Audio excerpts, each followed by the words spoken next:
ख्वाहिश है कि मैं माननीय मुख्यमंत्री जी श्री हेमंत सोरेन जी से मिलूं, क्योंकि मुझे उनसे मिलना है और उनसे मिलकर मैं स्टेट लेवल पर एक पॉजिटिव मैसेज दे पाऊंगा। दुख ये दर्द ये सब तेरे अंदर है, ये दुख ये दर्द ये सब तेरे अंदर है, तू अपने बनाए गए इस पिंजरे से बाहर निकल कर तो देख, तू अपने आप में एक सिकंदर है, तू अपने आप में एक सिकंदर है।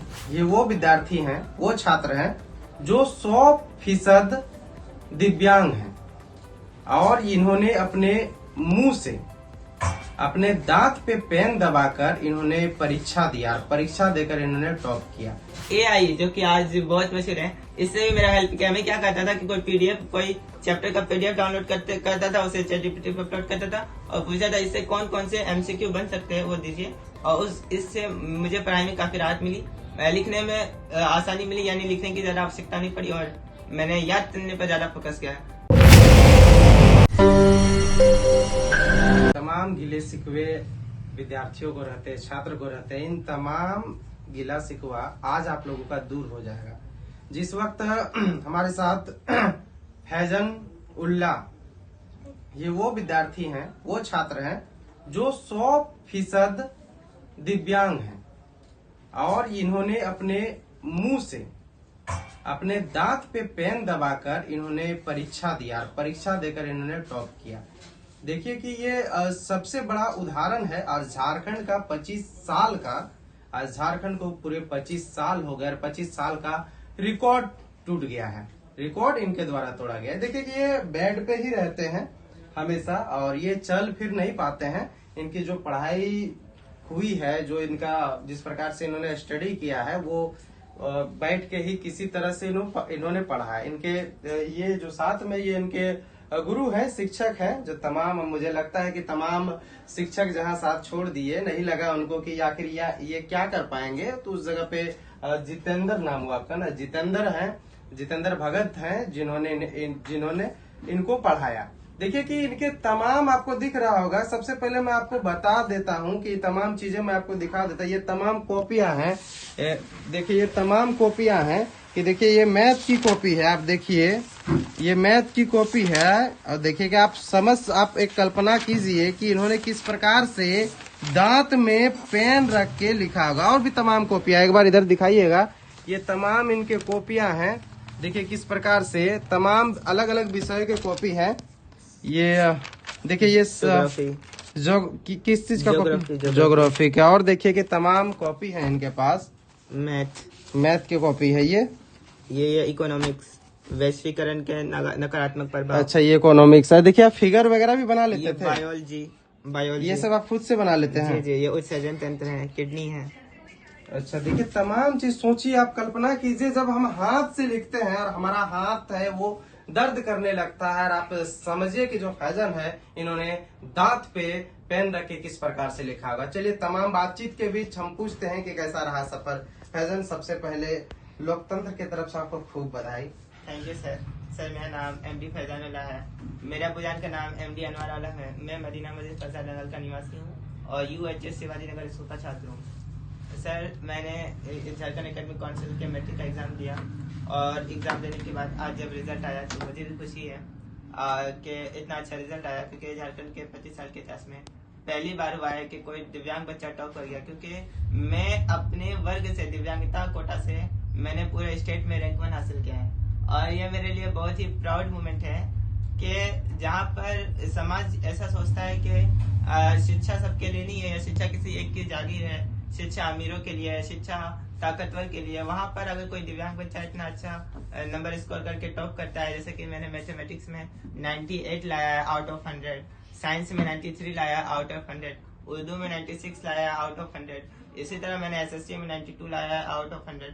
मेरा और अच्छा होता अगर मैं हाथ से लिखता तो मेरा 100 मैं रैंक सेकंड, मैंने इतना मेहनत किया था कि नहीं रैंक 1 तो रैंक सेकंड सामान्य बच्चों की दृष्टि से आ जाता, बट नहीं। तो मुझे इस बात की भी खुशी है कि मैंने मेरा जो काफी अच्छा किए हैं मैंने मेरा जो एजुकेशन है ये होम बेस्ड एजुकेशन के तहत जो हमारे रिसोर्स शिक्षक जितेंद्र कुमार भगत सर है उनके द्वारा ये दिशा निर्देश तय किया गया।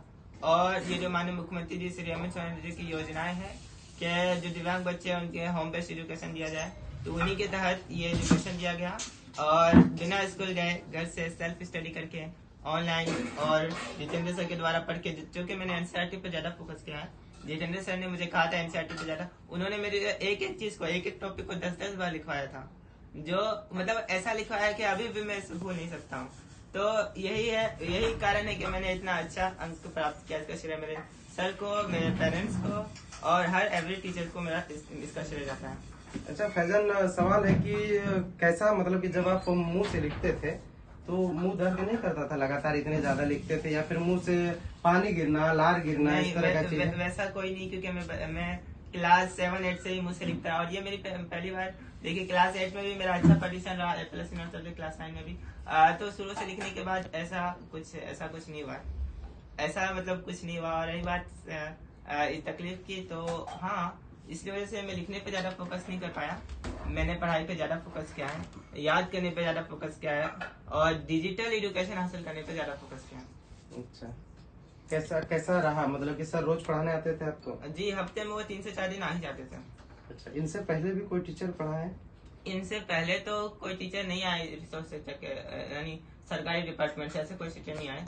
बट ये क्लास 6 से इन्होंने सरकार को मेरे बारे में पता चला और तब से इन्होंने मुझे लीड किया। पिछले साल का आपने खबर देखा होगा, अखबारों में, आर्टिकल में आपने देखा होगा, न्यूज चैनल में भी, कि गोड्डा जिला रील बनाने में अव्वल है। सर उस वक्त मैं क्लास 10 का प्रिपरेशन कर रहा था।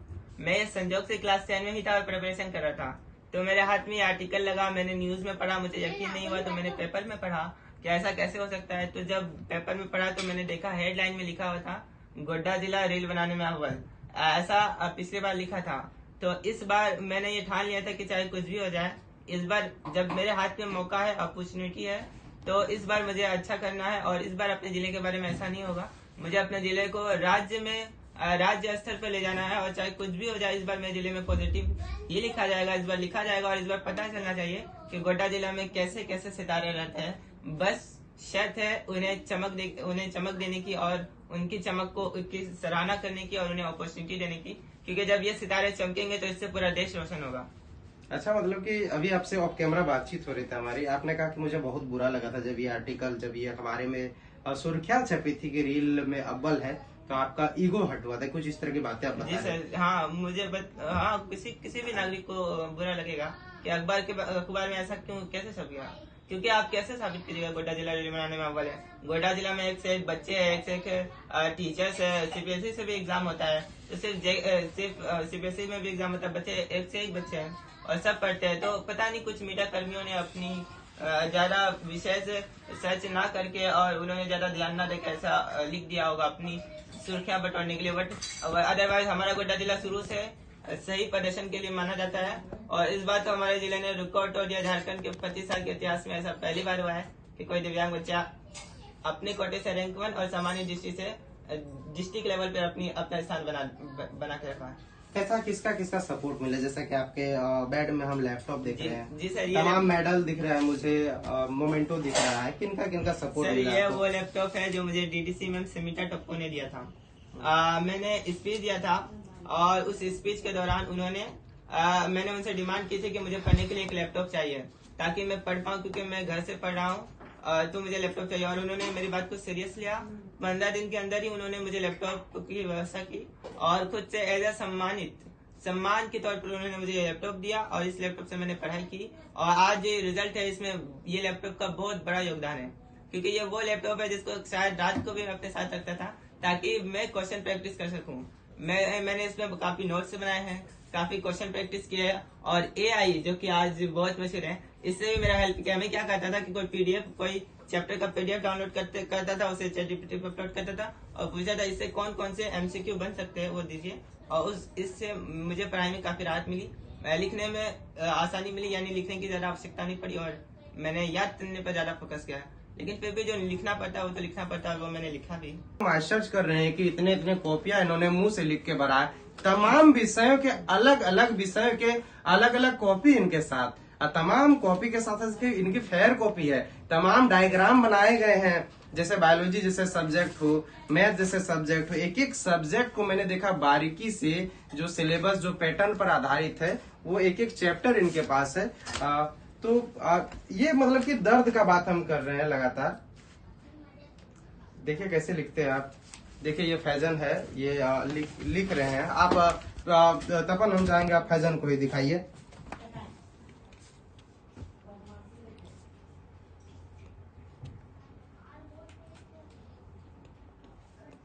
देखिए ये नाम लिख रहे हैं MD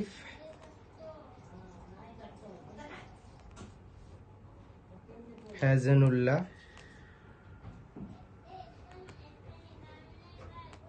अरे देखिए आप,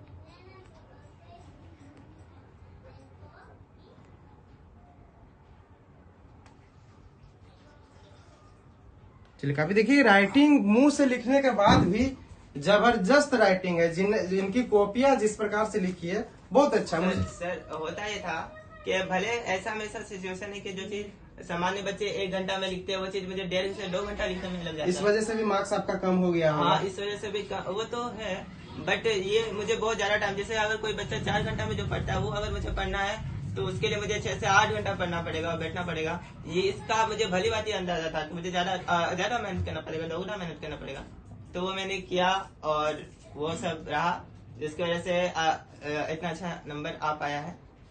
चलिए आपको बहुत बधाई। अब हम चाहेंगे कि जो इनके अभिभावक हैं, जो इनके पेरेंट्स हैं, हाँ कुछ कहना चाहते हैं। मुझे मेरा ये ख्वाहिश है कि मैं माननीय मुख्यमंत्री जी श्री हेमंत सोरेन जी से मिलूं, क्योंकि मुझे उनसे मिलना है और उनसे मिलकर मैं स्टेट लेवल पर एक पॉजिटिव मैसेज दे पाऊंगा।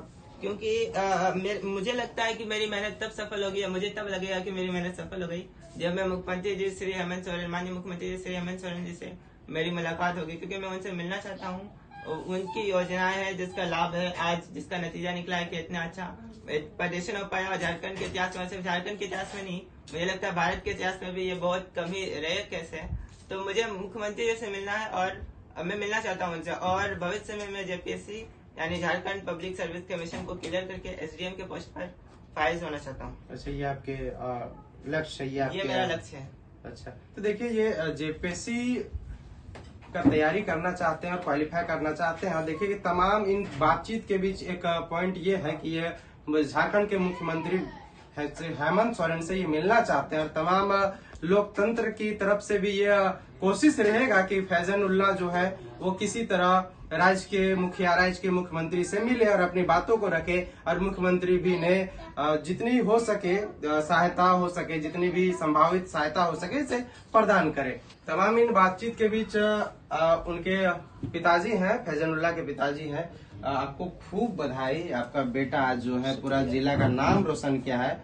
जिला ही नहीं बल्कि पूरे झारखंड का नाम रोशन किया। कैसा महसूस कर रहे? सबसे बड़ी खुशी की बात है कि इन्होंने पढ़ा मेहनत से, और सबसे इसका श्रेय जाता है जनाब मास्टर जितेंद्र साहब, जिन्होंने पढ़ाने की कोशिश की। हम तो मायूस हो गए थे, अपना कुछ पढ़ाए 6 क्लास तक, उसके बाद इनसे मुलाकात हुई, ये घर आए और डेली हफ्ते में 4-5 दिन आते रहे और मशवरा देते रहे कि ये विकलांग है तो कुछ नहीं है, ये पढ़ लेगा तो आगे चल कर कुछ न कुछ बन सकता है, ये मुल्क के नाम, अपने शहर का नाम रोशन कर सकता है, माँ बाप का भी नाम रोशन कर सकता है। ये शुक्रिया है उनका, और आगे पढ़ेगा तो पढ़ाने की कोशिश करेंगे जहाँ तक हो सकेगा।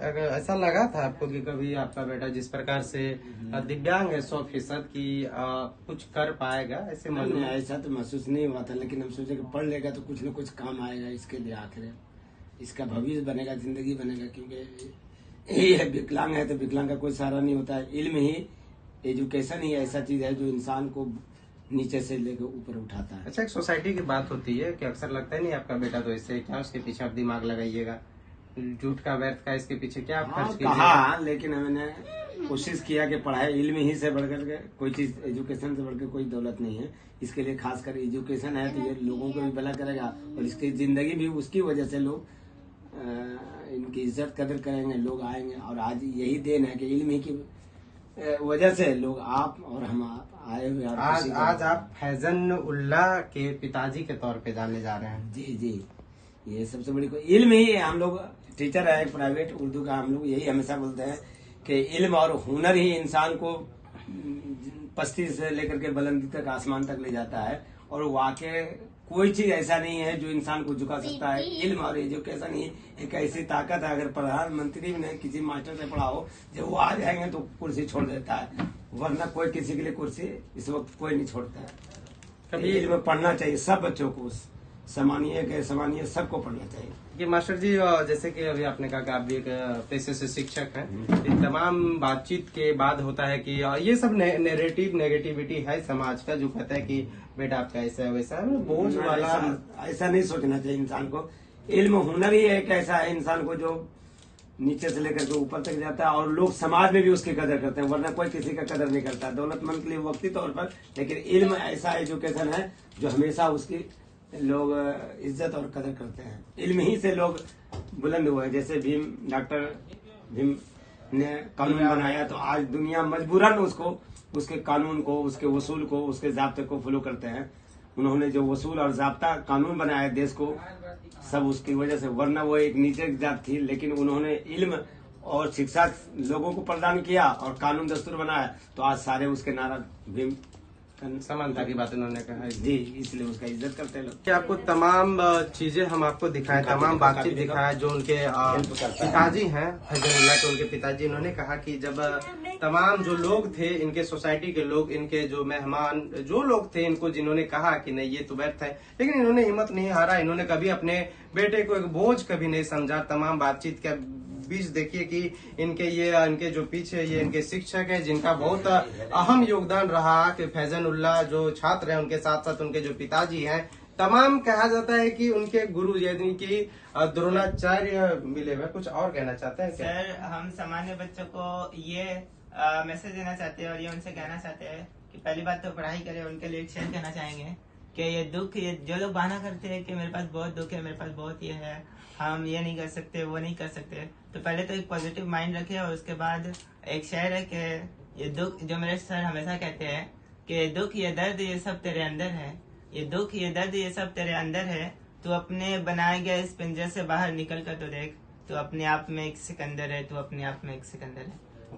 तो आइए इसी सिकंदरी की तरफ से चलिए, तो देखिए तमाम बातचीत है और ये बड़ी उदाहरण, एक मिसाल पेश है पूरे झारखंड के लिए। तमाम जिनके पास, तमाम जो छात्र है जिनके पास गिला शिकवा है, आज आपका गिला शिकवा ये लोकतंत्र 19 आपका गिला शिकवा को दूर करेगा। बाकी मेरा नाम विजय ठाकुर है, कैमरे के पीछे तपन है, आप लोकतंत्र 19 देख रहे थे।